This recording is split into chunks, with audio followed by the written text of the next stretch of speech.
personnage de légende les plus célèbres, mais aussi le plus secret. Son histoire est l'une des plus célèbres. Mais connaissez-vous vraiment l'histoire de Robin des Bois, plus communément appelé au XIIIe siècle le violeur des renards? Ce brigand volait les riches pour donner aux pauvres. Mais d'après de récentes découvertes, nous pouvons affirmer que ce malfrat volait les riches pour violer les pauvres. Ici, dans la forêt de Sherwood, quelque part paumé en Angleterre. Robin de Locksley est né dans le village d'Edingstove, dans le Nottinghamshire, au XIIIe siècle. Son père et sa mère l'abandonnent dès l'âge de 5 ans au milieu des renards, dans la forêt de Sherwood, qui entoure le village. Il y est accueilli par Marie Renard, donc le nom qu'il donne à sa mère adoptive. Et bien évidemment, il va grandir aux côtés de Marie Renard, du coup, au milieu de cette odeur de charogne. Robin ne connaît pas le véganisme dans sa croissance, hein. Ce n'est pas possible, étant élevé au milieu d'une famille de renards. D'ailleurs, avec sa nouvelle famille, il chasse les vaches du village, ce qui amena à une grande battue aux renards, et ce qui le laissa, orphelin pour une deuxième fois. Durant ce triste massacre dans la vie de Robin, il fut découvert par les hommes et ramené au village. Il fut ensuite confié au frère Toc dans le monastère Georges Pompidou. Durant son adolescence au monastère, Robin fait la connaissance de Jean-Jean, donc un personnage qui a un poids qui affiche les 3 chiffres. Ensuite, une autre histoire de sa vie, à l'âge de 36 ans et demi, il fait la rencontre de Marianne, avec qui il tombe éperdument amoureux. Marianne n'a alors que 9 ans. Ils vécurent ensuite 1 an ensemble, et la jeune Marianne, un peu forcée à ce mariage, décide de se faire passer pour morte.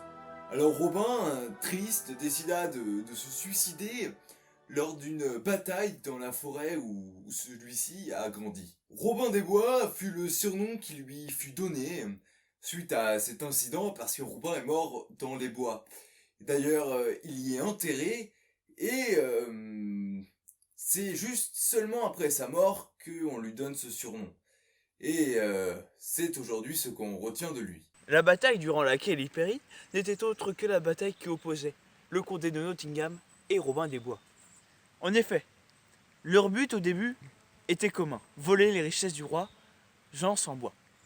Mais, à cause de leurs buts différents, une rivalité fleurit.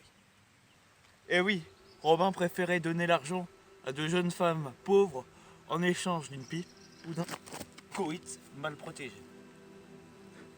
Robin était donc, très connu pour la redistribution de son argent.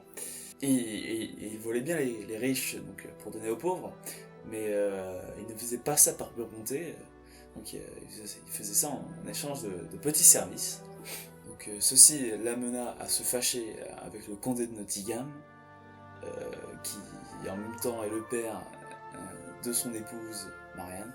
Donc il n'avait pas trop aimé savoir que sa fille de 9 ans et demi se faisait ramener le conduit. Contre de l'argent qui était en plus dérobé. Donc Robin, il a commencé assez tôt ses expériences avec l'aide de son ami Jean-Jean, qui était expérimenté et lui apprenait les ficelles du métier. Il fut d'ailleurs viré du monastère après avoir été vu par le frère Toc avec un renard empaillé.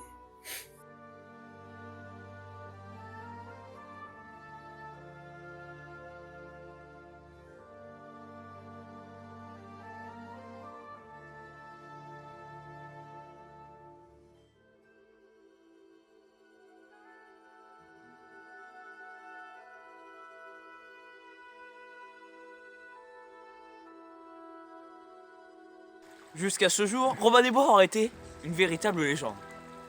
Mais grâce à ces nouvelles révélations, vous connaissez maintenant la véritable histoire du violeur de renards. Merci de votre fidélité et je vous dis bonne soirée sur Parodage.